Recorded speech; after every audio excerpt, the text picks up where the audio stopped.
Okay, Catch of the Day Video News, I'm here.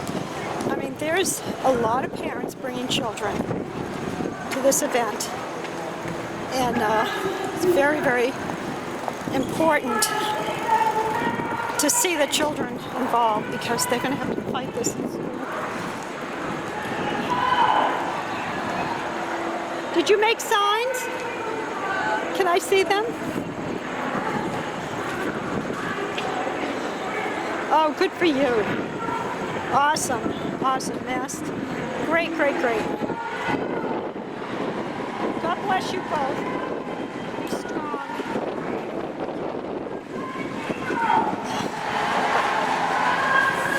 Those are my kids. Pardon? Those are my children. Oh, are they? Yes, they are. Yeah. My beautiful babies. Right. Let me just, something went wrong here. I'm taping live. Oh, I was live. Where'd it go? I love these phones, but they are like so insane.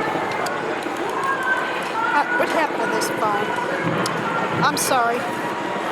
Well, so, have you been here for the whole thing? I have. So, I agree with the rally. So I'm an independent freelancer. I'm Catch of the Day Video News. And I have a group of 32 reporters, okay, that are part of a group I started. So Dave Kopasses, I don't know, did he speak yet? No, I don't. No, okay, so anyway, I commend you. Parents are going to have to be very strong. Yes. And what was your reaction about this? Do you think it's hopeless, fighting them? No. If I have to homeschool my child, I will. Yeah. Because if that's what it comes down to protect my child, then I will do whatever it is that I have to as a parent. Yeah, right. I didn't have children to give up on them. Right.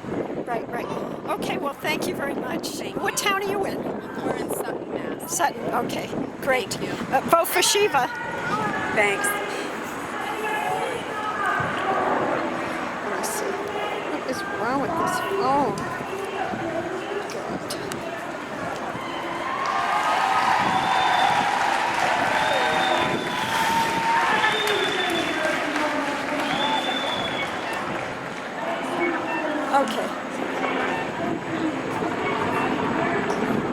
Okay, I can't even see what I'm taping. So I just turned it to a different location so I could see. So my phone is going to give me a lot of trouble today, I can tell already. So if it's piecemeal, I apologize. I will tape live as well as I can. I just have a camera running beside me, and my camera is running along with this, so I'm trying to catch everything.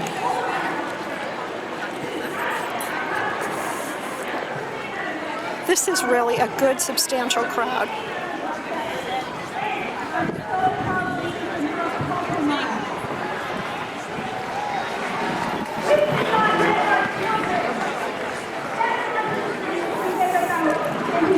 I love it. Love it. T-shirt.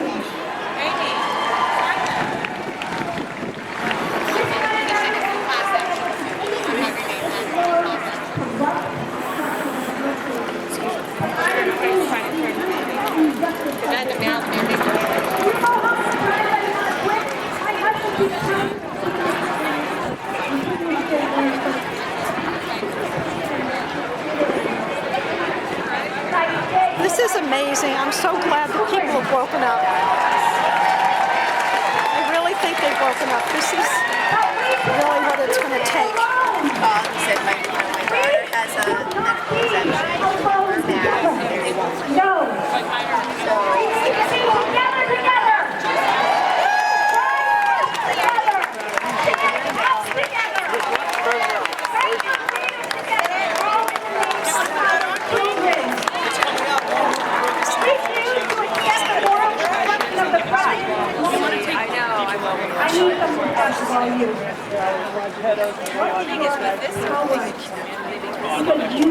This is awesome. In your power, you influence other people to stand in their power. If you can read and share what you read. If you can write something and then read it. If you can market the heck out of what you're doing. We don't need to be scared. We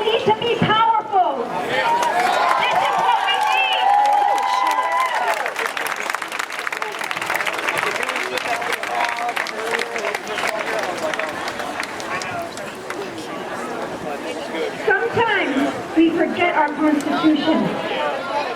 We were born with rights. Government don't give us rights.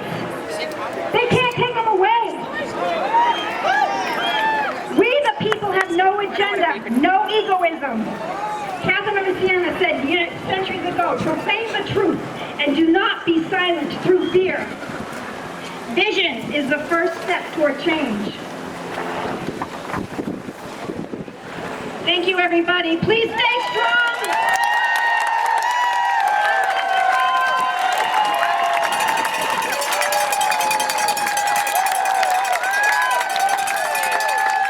Yes, cheers for Erin.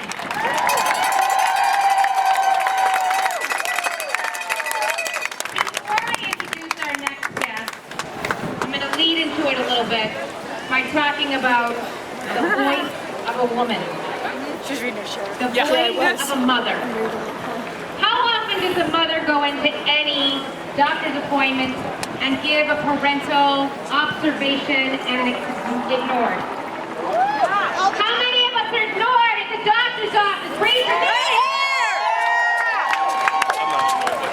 Time we believe women and choose doctors who will hear us, listen to us, and put it in the chart.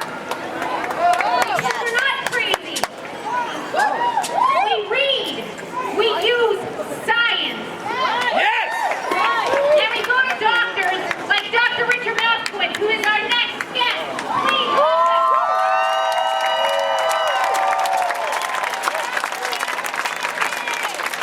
This is incredible. It's a very good turnout. Very good turnout. Seriously.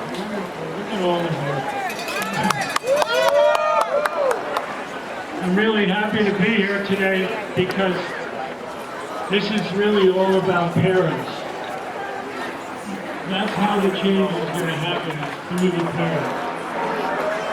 I'm a family doctor.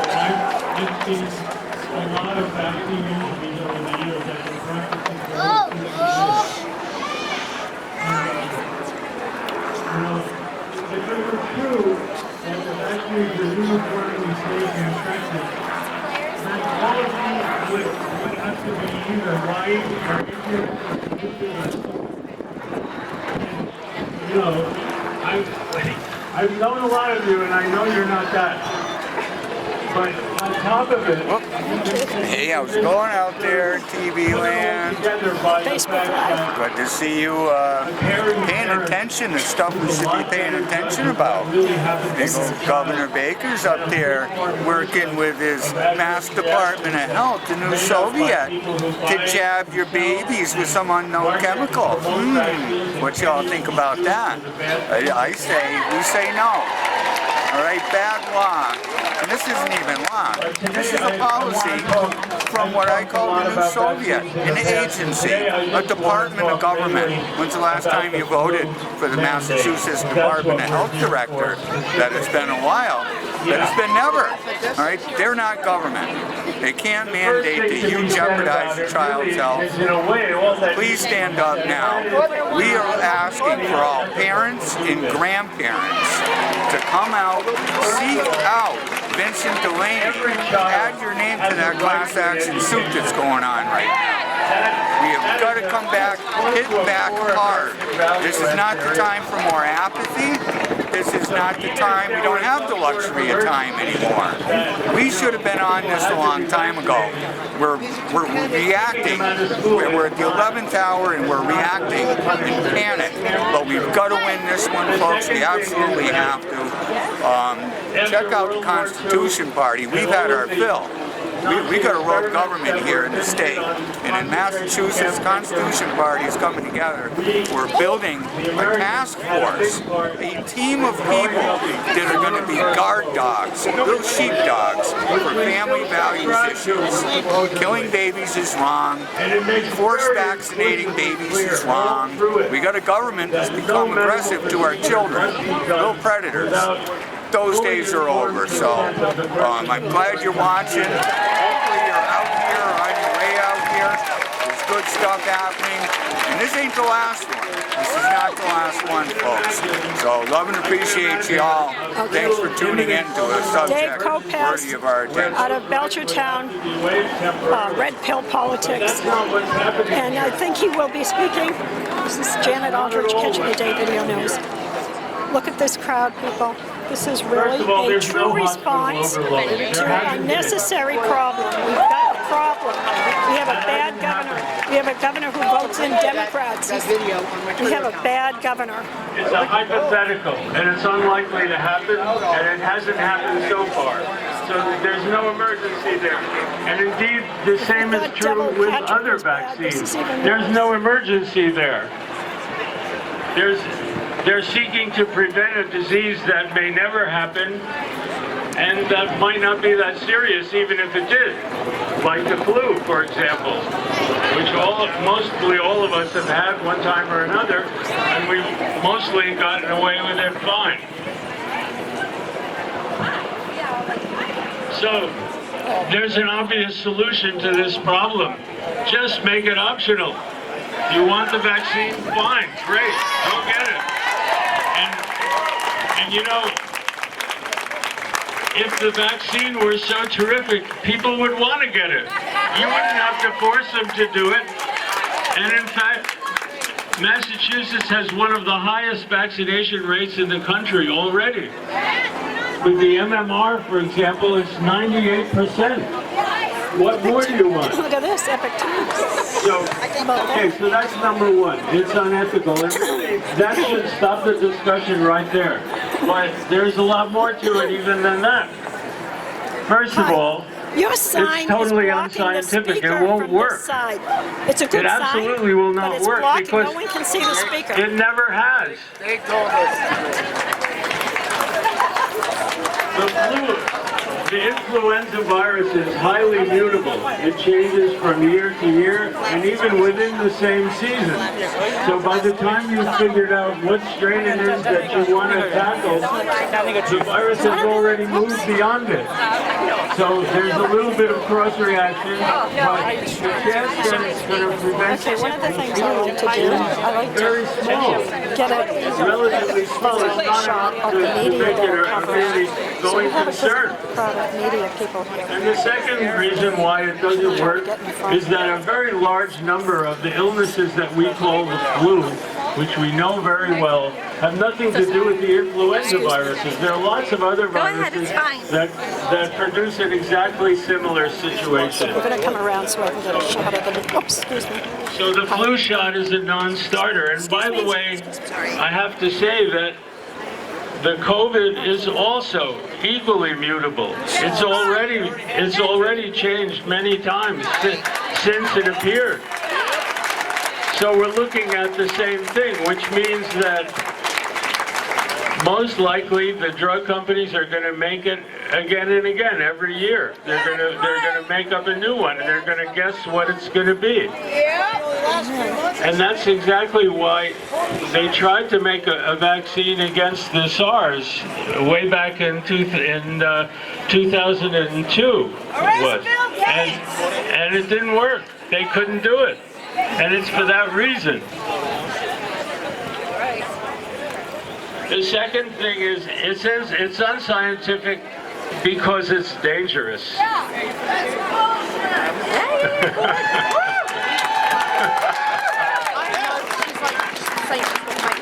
And, you know, I can understand why it hasn't really struck home with a lot of doctors and scientists, because the adverse reactions are often subtle. You don't see them at first. It may take weeks, and what you really notice is that all of the chronic diseases are skyrocketing amongst our population.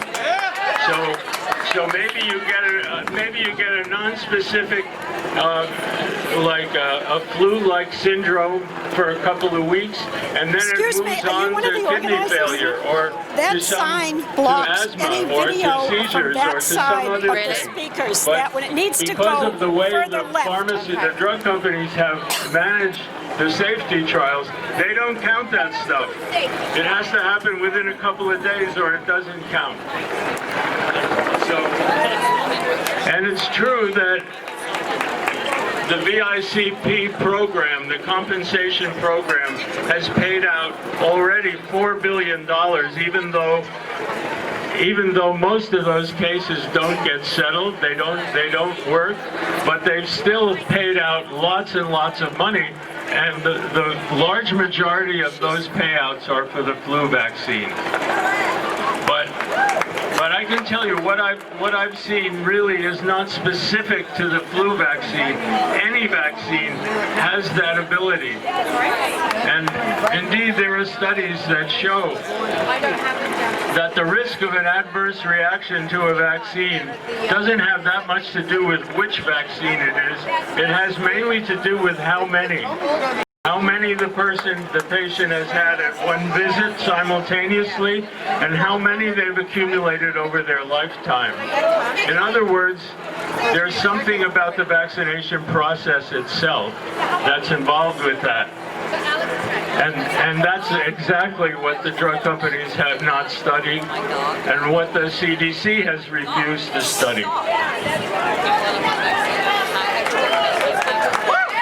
But when we talk about the flu vaccine in particular, someone else has already mentioned this, but back in 2012, there was a scientific study that showed that people who had a recent flu vaccine were much more susceptible to other respiratory viruses, including coronaviruses.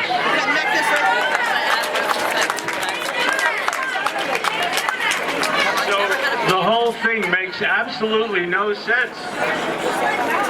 We're trying to prevent an infection that we don't isolate people for. I didn't know that. And we're promoting the one that we do isolate for. So, it's, you know, and Governor Baker, I used to like him because I liked his cool management style and his nonpartisan style. But when he did this, I just am outraged by that. And furthermore, I have to say this too, that is dishonest, because it's not just, we're not talking about the COVID, we're talking about forever. We're talking about from now on, the kids have to get flu vaccines every year. And the reason they have to get it every year is that the flu vaccine doesn't work, as we've talked about. So, it's bad news. So I'm really thrilled that you're all here, and that's what it takes, because, you know, I hear a lot about anti-vaxxers, you know, how awful they are, and they're stigmatized in the press. But the fact is that the core of this movement is parents who are parents of kids who have been wrecked by some vaccine or other, or by the collection of them that they've had. So, you know, I think people need to be educated about this, and you are the ones who are going to do it. So I'm thrilled, because the doctors are a tough sell, I can tell you, and the CDC is basically the mouthpiece of the drug industry at this point. So keep it up, keep the good fight. Let's give it up for the brave doctor!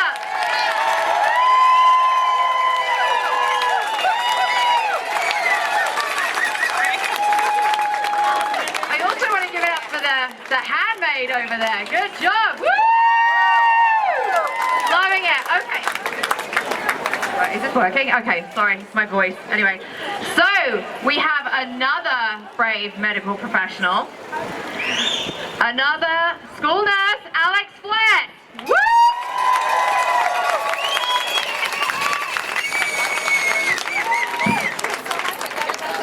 My friend gave it to me for my birthday, and I've probably had 50 people ask me today where I got it. So I wish I could tell them.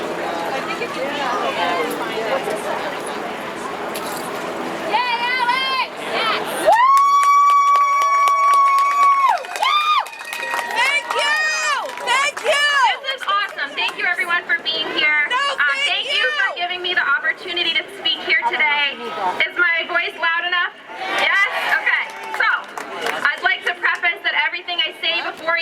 conclusions and beliefs that I have developed on my own, and that I'm not here to give medical advice under my licenses. Okay? I plan to present my views as a registered nurse, a professionally educated person holding 2 formal degrees, a licensed school nurse in the Commonwealth, a concerned citizen and voter, an individual with morally formed conscience and religious faith, and most importantly, as a mother to a son who has a significant medical history, including brain surgeries, seizure, brain infection, and extremely premature birth. Please hear me with an open heart and mind, and understand that I am here opposing the recent flu vaccine mandate for Massachusetts schools to protect my family and yours, and our lawful rights of medical choice, informed consent, and medical treatment without propaganda or coercion. My name is Alex Flett. I have been active in the fight for medical freedom only over the past year, speaking at our state hearing in December and meeting and contacting our legislators to express my concerns with proposed legislation. As a registered nurse, my role has always been to teach, educate, and empower my patients with a full understanding of their health care, and to advocate for their rights of my patient first, even if that means questioning other medical professionals or asking for clarification to determine the best plan of treatment. Across our country and here in our state, I see proposed and enacted legislation that threaten patient rights, that provide a uniform schedule of treatment to a very diverse population of people, that remove any area for questions or personalized care, that aren't based on a proper risk-benefit analysis for the individual, and that impose unconstitutional conditions on the exercise of the universal right of informed consent. Mandates that condition the receipt of public benefits such as a free public education and full participation in society only after receiving medical treatment. I find this very concerning, and I'm here to spread truth, ask questions, and encourage you to ask questions as well.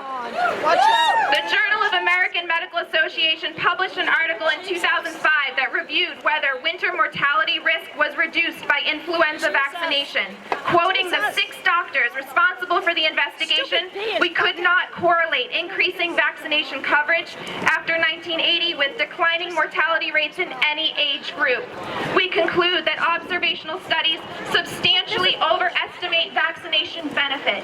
While vaccination coverage increased in all persons, over a 20-year period, U.S. influenza-related mortality rose substantially as well. Is the flu shot effective in reducing mortality? Are the risks of receiving an annual immunization greater than its benefits? A 2012 report in Oxford Academic Clinical Infectious Diseases found a statistically significant increased risk of non-influenza respiratory virus infections among recipients of the inactivated influenza vaccine. Rhinovirus and Coxsackie especially showed significant increased risk. Do we know how administration of influenza vaccine relates to coronavirus 19? Would it possibly increase the risk of this non-influenza respiratory virus? Another 2018 article found results with an increase in the hazard of non-influenza acute respiratory illness in children 18 years or younger post-influenza vaccination. It called upon the need for further investigation of this association. Have those studies been completed since 2018? How can I know I'm not putting my child at increased risk of the novel coronavirus from annual flu vaccination? Why is the detergent Triton X100 a non-ionic surfactant with spermicidal activity used in a majority of our flu vaccines? A 1982 Harvard School of Public Health study reports that mutagenicity and carcinogenicity testing have been overlooked. Where are the studies that show fertility and reproductive issues are not affected by annual injection of Triton X100?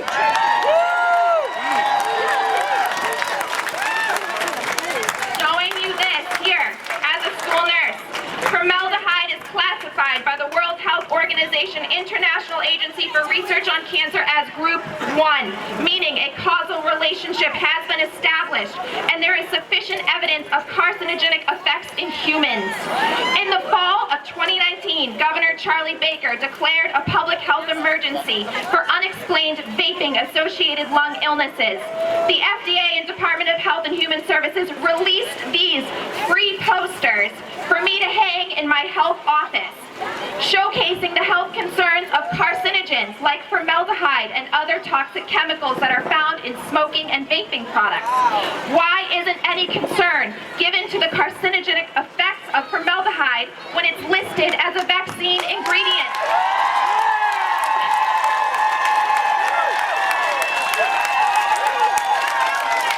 Where are the studies that show health concerns and childhood cancer are not related to the injected formaldehyde in the current immunization schedule? Mercury, thimerosal, is... Yes, right? It's tobacco science, dirty medicine! Mercury, Yes! thimerosal, is still included in multi-dose vials of influenza immunization. If the plan is to vaccinate all school-age children on an annual basis for free, one could also reasonably assume multi-dose vials would be cost-effective to the manufacturer.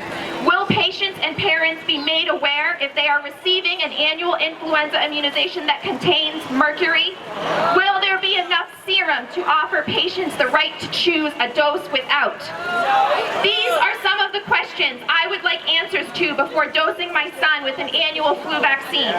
Just as any child with a life-threatening allergy or celiac disease must review ingredients lists, or our vegetarian students, shouldn't we review the disclosed ingredients in an annual injection? When children pack or buy their lunch, don't they have a choice on what they eat that day that aligns with their beliefs and medical needs? Why has a medical treatment become non-elective? I gave my son the 2-dose influenza immunization after 6 months old and chose to skip influenza vaccination the following year. Just as our health, our eating preferences, and our knowledge base changes each year, are we no longer entitled to true informed consent for medical treatment? As a school nurse, every year we must receive updated medical forms with parental consent for each medication, treatment, or standing order given in the school. If a parent, for any reason, does not want their child receiving ibuprofen, I do not have the authority to administer that medication. Why has parental permission been kicked aside when it comes to influenza immunization and school acceptance?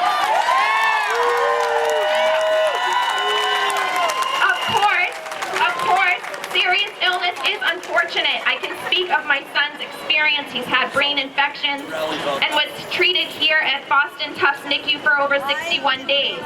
But if public health is the motive at hand, I urge lawmakers to review the chronic health of our school children, to look at the numbers of students being treated with daily prescription medications, with insulin dosing for diabetes, with inhaled corticosteroids for asthma, with anti-epileptic drugs for seizures. My son was on phenobarbital for 3 months, no longer on any medication, which is great. With behavioral and emotional therapies for anxiety, depression, autism spectrum disorders, and developmental disability, and with possible epinephrine for life-threatening food allergies.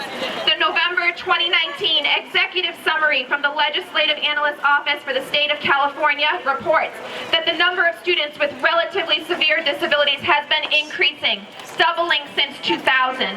The most notable rise is in autism, which affected 1 in 600 students in 1997. Compared to 1 in 50 students in 2017. Why aren't these health issues that impact countless amounts of my students on a daily basis being looked at more stringently? Are there public health initiatives more important to our children that should be discussed? I ask that you consider what a public school is. Is it an environment free from germs entirely? No, this is not the case. A school cannot promise. Yeah, line underneath if you need to. Guys, it doesn't matter. Come on. Back up. A school cannot promise a completely safe, germ-free environment. There are always unknowns, accidents, unfortunate events. However, the best we can do as a functioning school is to have an understanding of the risks and processes and protocols in place to address them if they occur. From my experience as a school nurse, I can state that we are doing a wonderful job of monitoring and addressing any health issues that arise in Massachusetts schools. We have appropriately honored medical and religious exemptions to immunizations for decades, and we have policies and protocols in place to approve and track immunizations, to identify students of both vaccinated and unvaccinated status, to provide protection and accommodation to those students that need it, to enforce exclusion and issue quarantine as needed, and to communicate with local and state departments of public health as required.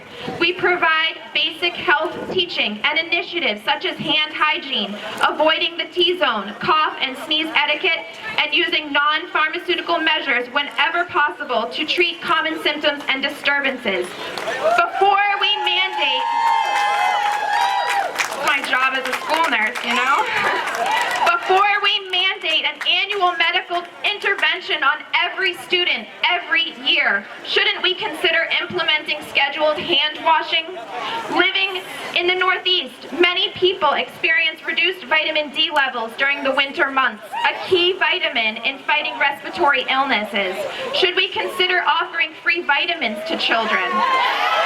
What about tracking water intake each day and providing citrus fruits and vitamin C during our traditional cold and flu season?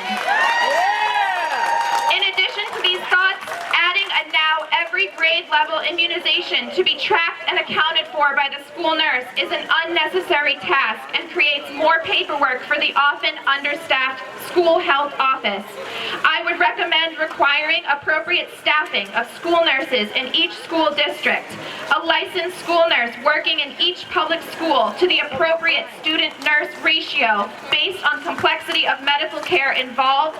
It's crucial to providing safety and public health measures to the staff and students of the Commonwealth. Alongside a multitude of screenings, daily scheduled and acute treatments, health education and training, emergency response and crisis planning, our school nurses are the ones working through lunches, being pulled to cover various schools, and supporting an ever-growing span of physical, mental, social, and emotional health needs of our students. Placing constraints, undue stress, coercive measures, ridicule, and ultimatums on the child or family with an immunization exemption fuels targeted discrimination and should not be promoted or tolerated as such. I spoke up about that in the spring and I was let go. So what happens when you question? Yeah, you know, I am defending our kids with exemptions. I will promote them any day, and when I spoke up I got no response and I was let go from my school district. When I started asking questions, when I started asking questions for my child, I was kicked out of our pediatrician's office. There are many valid reasons for questioning or selectively choosing which medical treatments we administer to our children, and we as the parents and patients should have basic human rights to medical choice based on true informed consent. If an adult patient of mine declines a flu shot in the hospital, I would not want to force a treatment on him or her. Should they be declined service at the hospital for not obliging? Why are our children losing their rights to choose with the looming thought of school exclusion? As a registered nurse who has worked in the school system, I too am knowledgeable and concerned with our state's public health status. However, as a formally trained patient advocate, I will always support and defend the rights and decisions of my individual patient. Whether it be for my students with a religious or medical exemption, for my patient signing for blood products or a surgical procedure, or for my son assessing the risk and benefit balance of each immunization offered to him, patient protection, informed consent, and medical, religious, and constitutional rights are at the forefront. Love it, yeah. Protecting those... Let him through.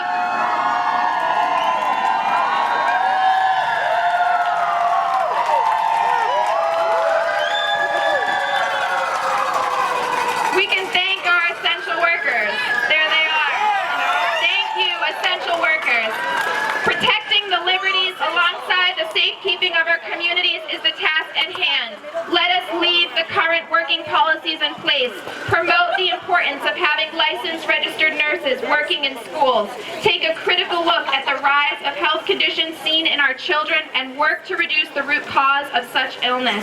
Together we can stop coercion of pharmaceuticals for public education of our children. Thank you and God bless.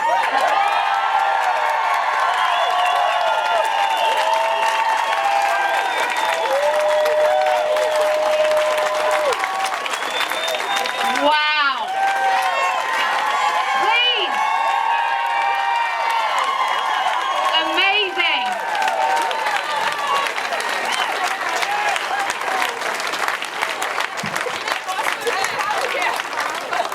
So there's one real reason why we're here today. And that is our kids, right? We're here to protect them. We're here to stand up for them. Not just the kids here today, but the kids in the future. So we have Emerson Kearns come here. She's here to speak. Everyone, please give her a huge round of applause, please.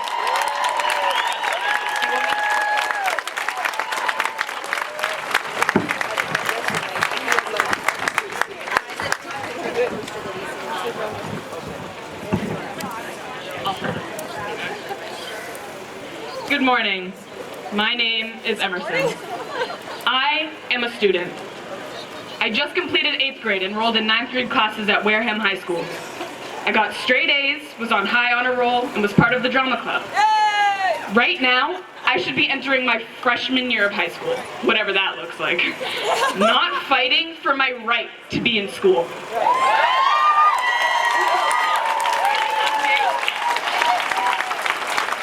I am an athlete. I'm a competitive dancer and a softball player. I've been dancing for 12 years and was just recruited for an elite softball club team. I am a Christian. I have a right to my sincere religious beliefs in practicing my faith in God. I am a female. I have the right to say no, including to vaccinations.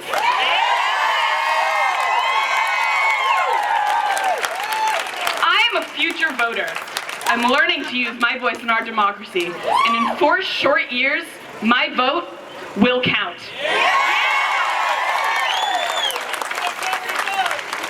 I am an American. I have constitutionally protected rights to practice my faith. I have the right to an education.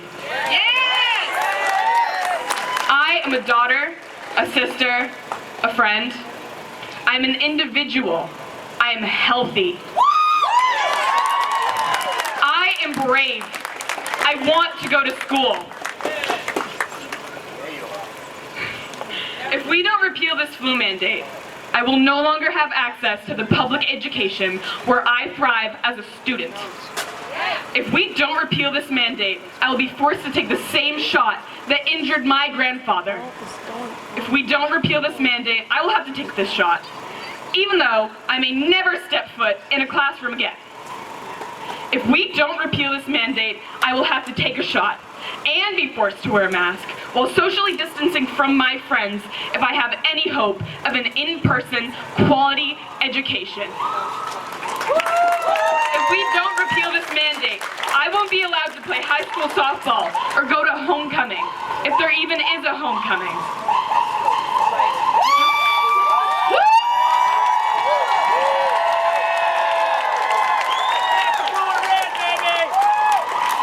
If we don't repeal this mandate, I will lose out on opportunities to earn academic and athletic scholarships to attend college. If we don't repeal this mandate, I won't be able to go to college in Massachusetts at all. If we don't repeal this mandate, I will be the victim of bullying by adults in the Massachusetts government. I will be a pawn of political agenda. I will be stripped of my constitutional rights. I will be coerced to accept something I don't want in my body or lose the ability to be in the classroom. Governor Baker, if you are listening, I am not one size fits all. I am not a threat. I am not collateral damage.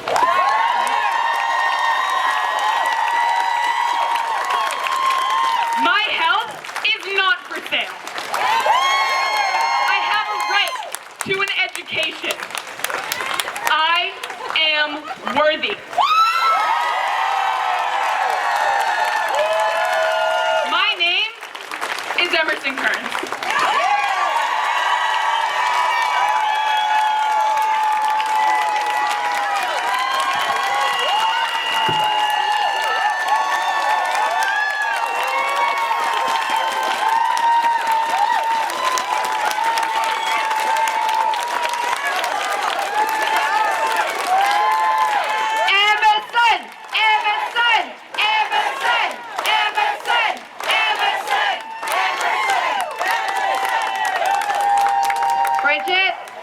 You've done a fantastic job raising her.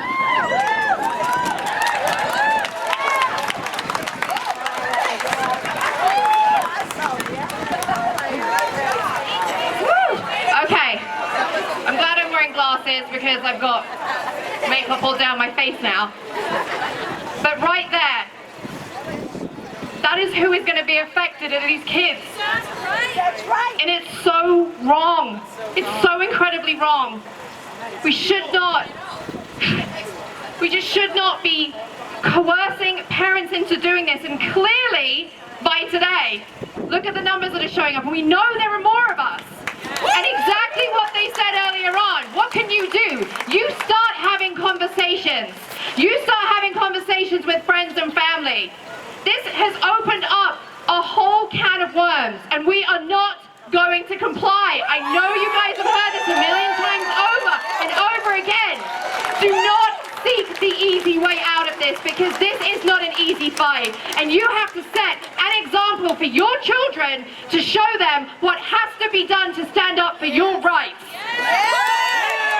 So, next, I have the honor of introducing Tracy LaVaughn. She is running for U.S. Congress, and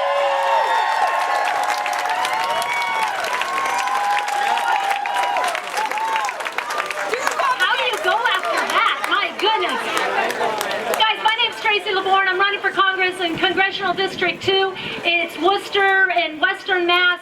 I'm running against a going on now 24-year incumbent.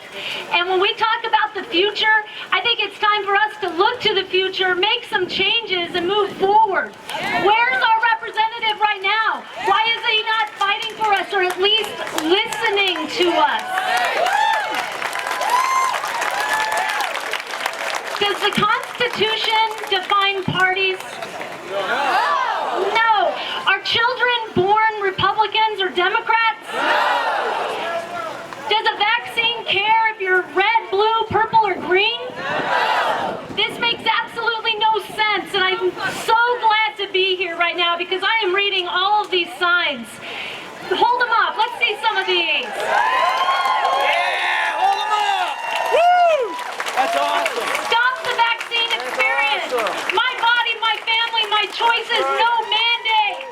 My family, my child, my choice. No mandatory vaccines. Our bodies are not yours to control. That's right. My body, my choice. That's right.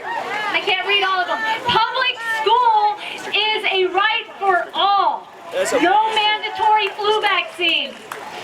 Guys, there's something that our representatives have lost track of. That's right. Educate, don't legislate. That's right.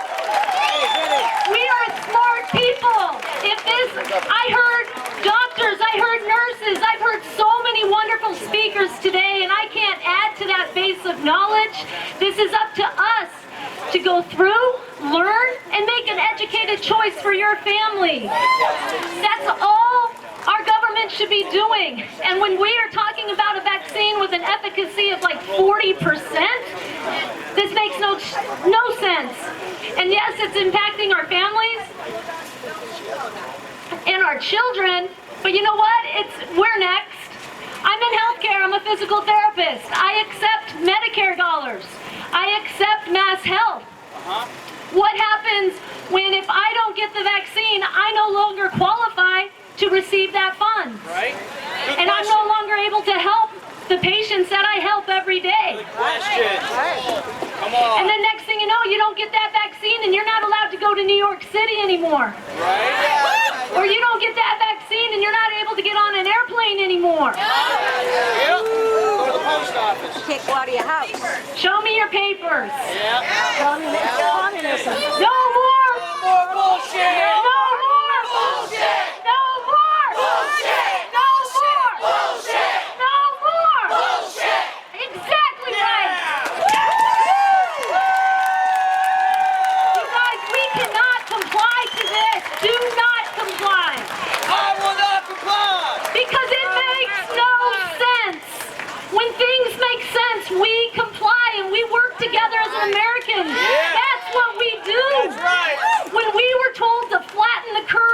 to not overwhelm our healthcare system. Yep. We did it because right. that made sense. Right.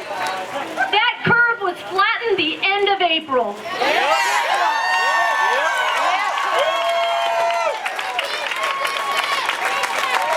We're standing in Boston, Massachusetts. This is the cradle of liberty. This is the cradle of freedom.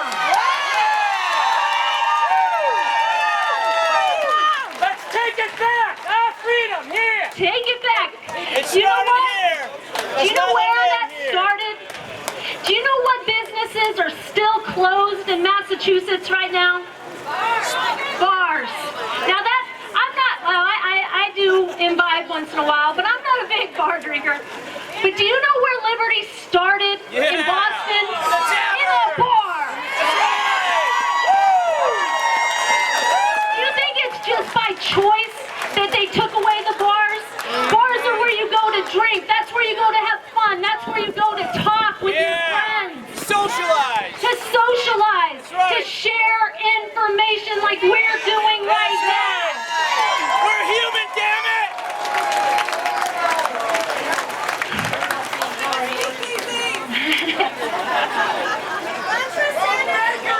Guys, I'm standing up here right now. Again, I'm running in Congressional District 2. I have a friend right next to me. This is my friend Rayla Campbell. Come on. She's running to try to unseat Ayanna Pressley.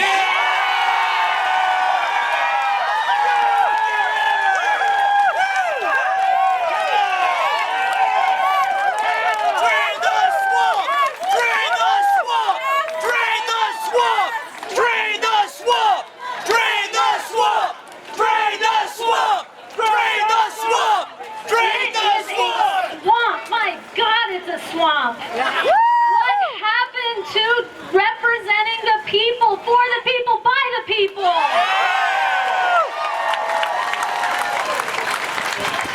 Guys, I'm running in Congressional District 2. I'm running against 24-year incumbent Jim McGovern. Again, our Constitution is not a partisan issue. That's right. Our freedom is not a partisan issue. That's right. Our children's safety should never be a partisan issue. That's right. I'm on Facebook. My name's Tracy Lavorne. It's TracyForCongress.com. Tracy Lavorne for Congress. Please look me up. I'm going to hand the speaker over, the microphone over right now to Rayla. She's got an election coming up that she definitely needs your guys' help with. I need your help. You need our help. That's right. And together we're going to do this That's together. right. Come on. Yeah. Love it. Yeah. Good afternoon, everyone. What's up? So glad to be here standing up with all of you great patriots of Massachusetts. Yeah. As you know, I am Rayla Campbell and I am running against Antifa Ayanna. We are going to take her down. I have 3 small children, a 10, 8, and a 3-year-old. They are not getting a flu vaccine. We need to open up our schools. They need to go back full time. They need to get an education, learn about their history, because Massachusetts is where it all began. It all began right here. We're going to drain that swamp. We're going to send Antifa Ayanna back to Chicago where she belongs. So I stand up and I support everybody, especially our law enforcement. Got to make sure that we protect our law enforcement, we protect our children, we protect our constitutional rights. That's right. Awesome. Yeah. September 1st is the primary.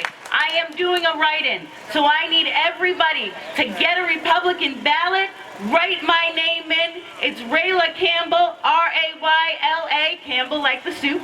Nice. Write me in. I live in Randolph, Mass. You just need Rayla Campbell, Randolph, Mass. You can sign up over here. We have my buddy Dennis here. You can get your name down. We can get you a sticker if you need it. But you all just need a pen. Circle that little write-in. Put in Rayla Campbell, and we'll make sure we turn Massachusetts red and protect our rights. Freedom! Freedom! Freedom! Freedom! Freedom! Freedom! Freedom! Freedom! Freedom! Freedom! Freedom! Thank you all so much. It's such a pleasure to be here. Let's do this. Let's do this. We've got this. I love all of you. You guys are all amazing. No vaccination. Woo! That was awesome. Nice, I keep forgetting to say this every single time I come up, and I'm probably going to get fired if I don't do it now. So, the class action, there's a clipboard somewhere. Can someone please hold it up? There we go, right over there in the middle of the room, as I say. Everybody, if you want to sign that, join on that, it's right over there. Okay, next we are moving on to Nick Ponsetti, PhD. Please give him a warm welcome. Everybody put your hands together. Thank you so much. I hope she gets it. I'm not even from the district.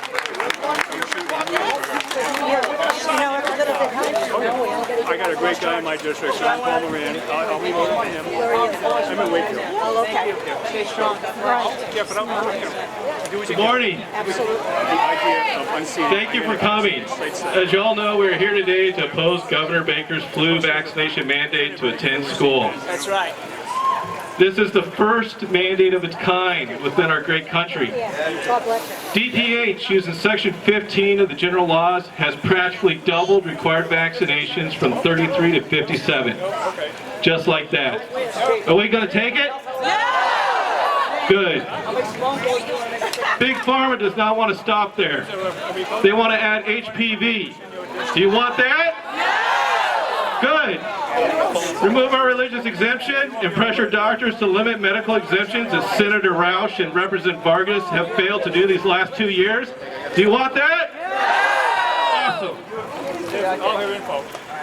The big question here is, will this flu mandate noticeably improve our children's health? Well, I ran the numbers, and I gave the governor his due.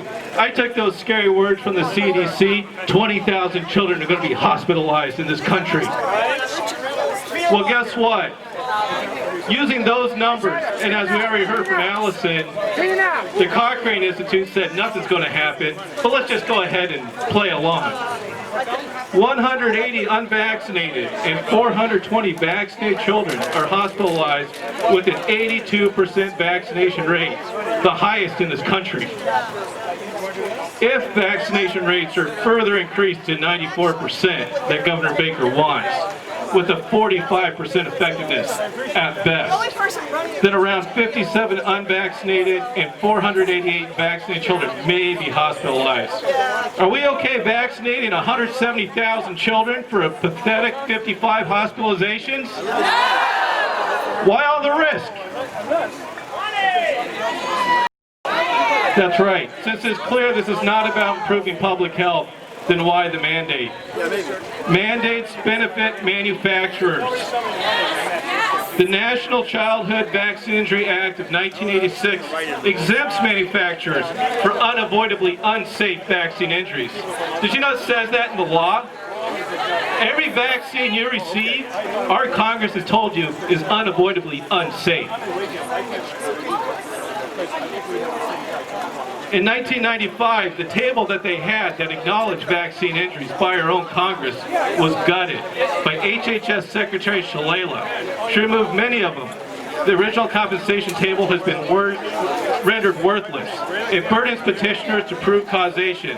All the while, HHS refuses to conduct safety studies.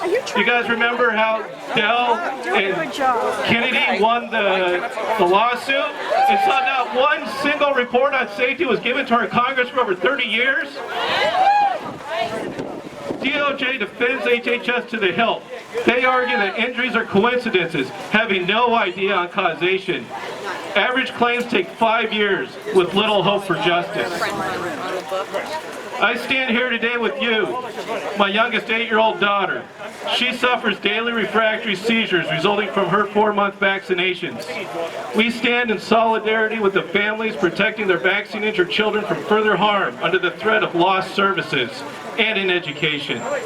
We, the parents, must retain our right to determine what is safest for our children's health. Thank you.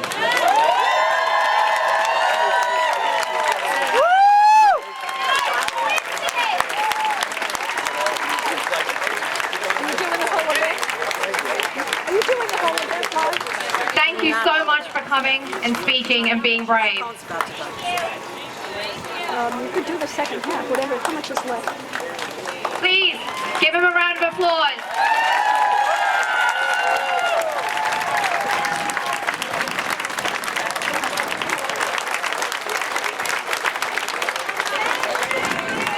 Thank you. So this actually brings me on to something that, you know, I really think is poignant to talk about here, is that for 2 years, there have been parents that have been tirelessly working around the clock to preserve religious exemptions and medical exemptions as well. These bills were introduced by Senator Rebecca Rausch, Representative Donato, and Representative Vargas. It's not going to be about the flu shot. Who said that it's not going to be about the flu shot. And here we are, guys. And then we have Governor Baker on the news saying that the flu mandate was just for this year and then had to be corrected by DPH saying that it was actually permanent. So, exactly.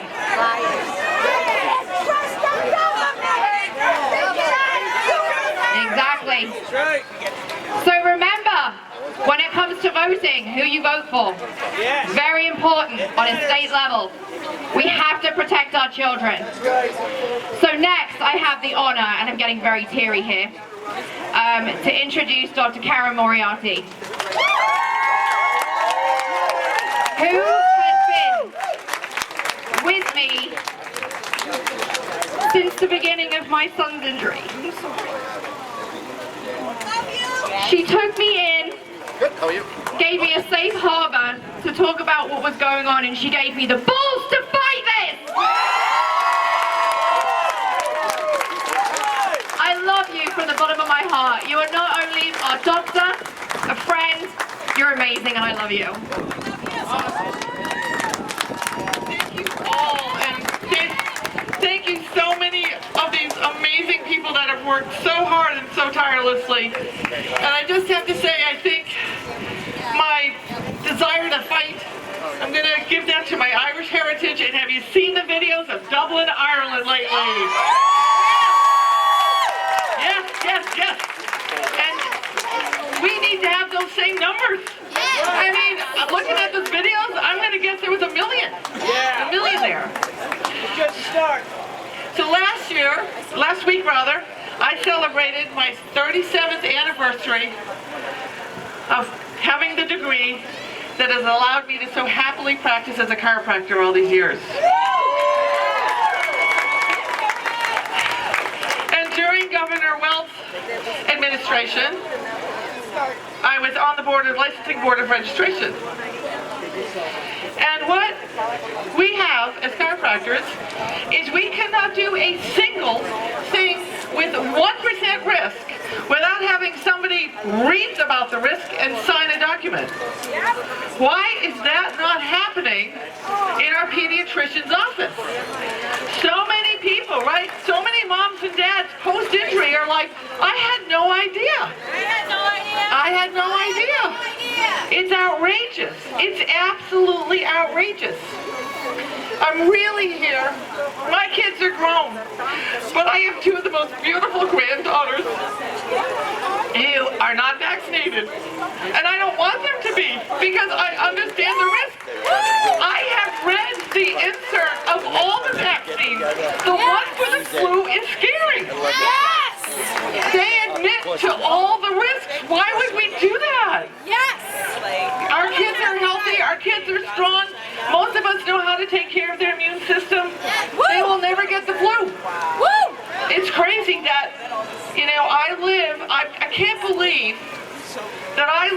in the Commonwealth of Massachusetts that was founded as a sanctuary for religious freedom. And they are still trying to take away my religious exemption. They have struck fear in the heart of medical doctors for writing a rightful medical exemption. That means there is no medical exemption. Woo!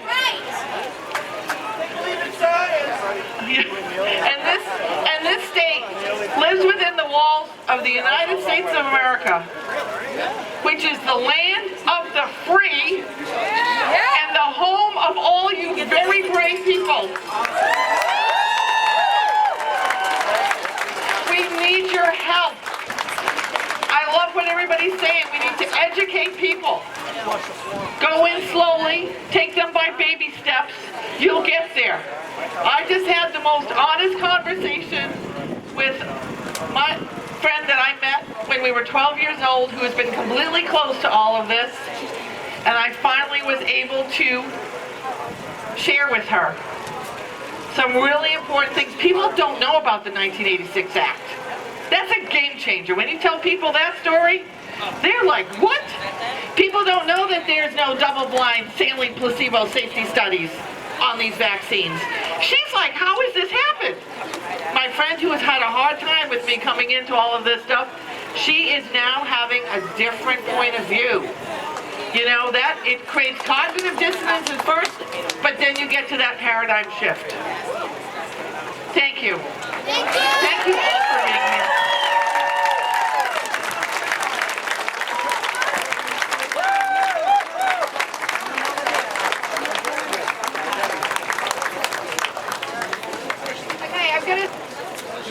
Is it working? Okay, good. Now it's working. Good stuff. Okay, I'm going to take a picture of everybody quickly, so please hold up your signs.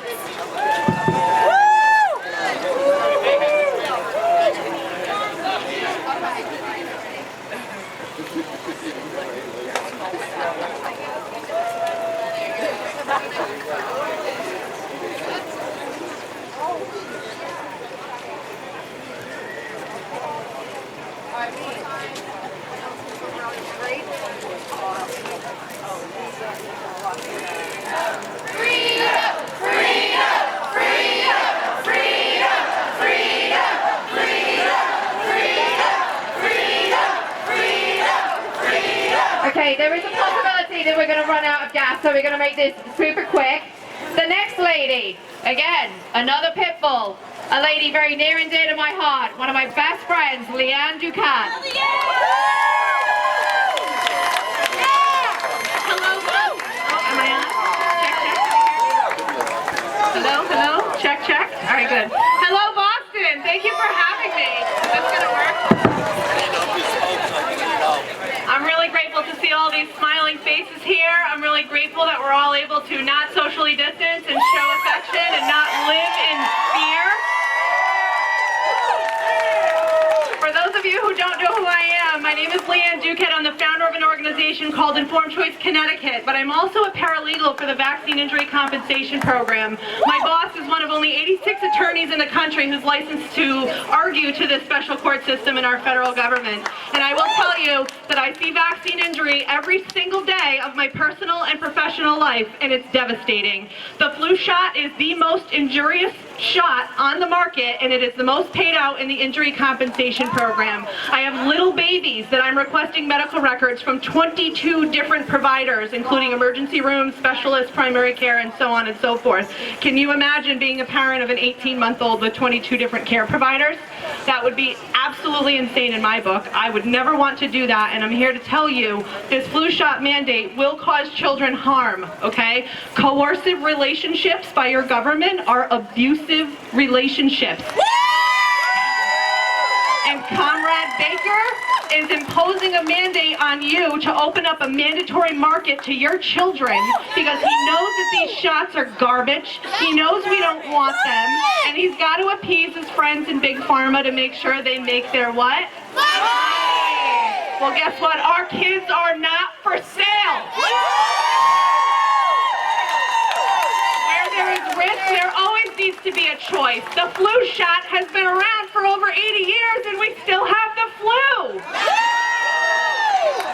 So I just want... Oh. sorry. You're right, they just want to make money. So here's a couple points I'd like to make. I'm going to open up my phone, I apologize. So according to dictionary.com, a religion is a body of persons adhering to a particular set of beliefs and practices. The First Amendment guarantees freedoms concerning religion, and it forbids Congress from both promoting one religion over others, and it also guarantees the free exercise of an individual's religious practice. The infant drug program, commonly known as the vaccine program, is a religion, and mandates are the equivalent to forcing a religion on those with different beliefs. With infant drugs, one must believe that the drug or vaccine is safe, effective, and necessary, as they are told by their doctors, priests, or who are given their instructions by the CDC, their church leaders, who are governed by the pharmaceutical industry, the church. If anyone challenges the orthodoxy, they are excommunicated or Wakefielded. One must have faith that the vaccine will protect their child or themselves from disease in order to participate in the vaccination ritual. One must pray that their child does not become injured or die from the vaccine. And one must be willing to accept the risk of an adverse event, or God forbid, sacrifice their child so that other children will supposedly be protected from infection.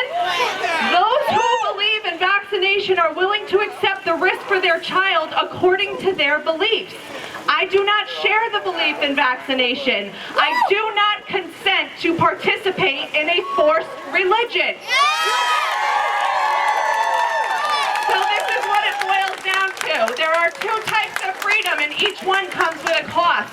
Freedom from responsibility, where you get absorbed into a larger group and must obey social norms, mandates, and accept government coercion. Or liberty, which must be fought to be maintained, and it demands that you accept personal responsibility. So are all of you ready to accept responsibility? Because I got calls to action.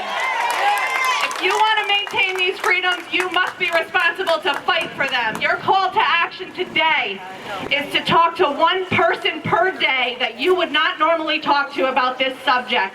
Get out of your echo chamber. Speak your truth, even if your voice shakes. Next, sorry, this microphone is messing me up. Next, after you get out of your comfort zone, call and support candidates who support vaccine choice. Now make sure this candidate is not more divisive than unifying, and support them. Stuff envelopes, make phone calls, do whatever it needs to do to get that information out there. But you are all responsible for your own families, and until we start asserting that responsibility, Comrade Baker is going to think he's got it over us. And that's not going to fly with my family. So go out there, step out of your echo chamber, and bring some more members to this truth army, and maintain your freedom in Massachusetts. Thank you so much.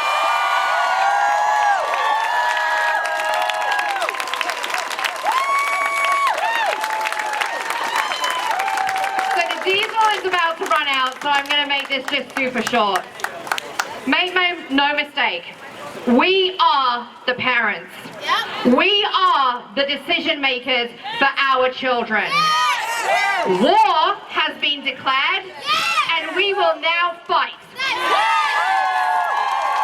We will not comply. We will not comply. We will not comply. We will not comply. We will not comply. Thank you so much, everybody. I love and appreciate you. Thank you, God.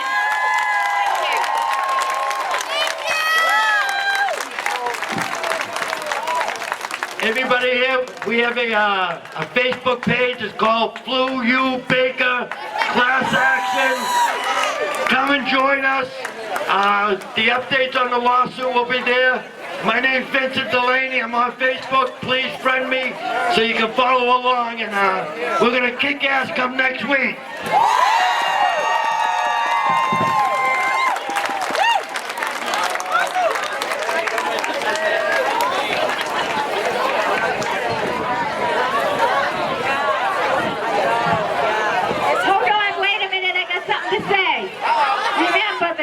Okay? They're your children. You gave birth to them. You protect them. You keep them close to your heart. And when your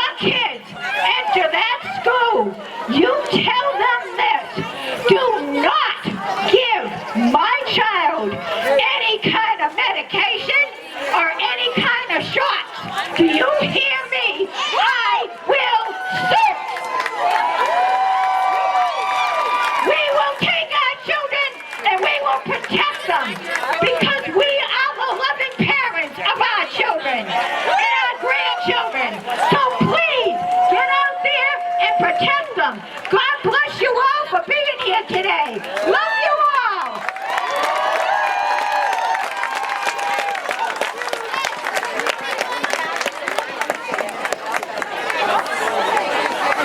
It's all over. It's all over, but I'm going to keep the camera running.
Yesterday there was a couple of posts. It was actually my wife put the post up that created this form. Okay. They were taking pictures. I wanted to find out. I don't even know how they did it. I know. I'm shocked. I said,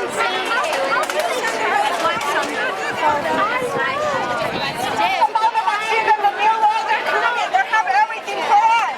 For us, we do not need the vaccine. We don't need the vaccine. Read this book. It's a son that are coming behind everything. We don't need the vaccine. You need to eat well. Drink water. Don't drink water with food. It's not good for the body. It's not good for these people that have digestive system. So many things you guys can eat.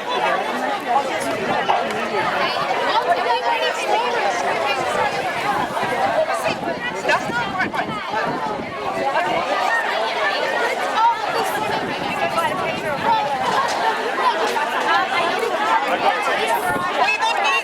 We don't need the vaccine. We don't need the vaccine.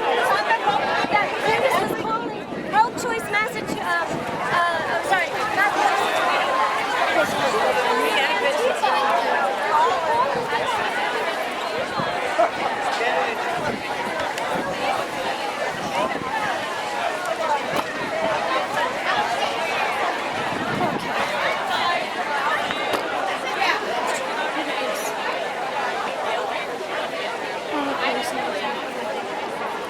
Okay, they're all going away. The one thing I take away from this is that Ireland had millions of people in the streets. This country is like asleep at the wheel. So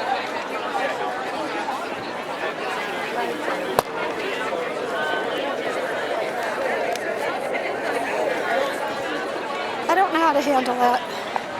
I'm just saying, hopefully this crowd here will ignite more people during the election. Hi. Do you support this rally? Were you here? You don't? You guys are 4 vaccines? I just prefer not to talk with the camera. Okay, well, you're in a public place, so.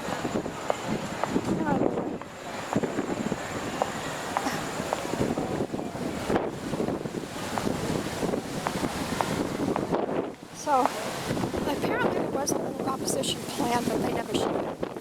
I don't know where they are.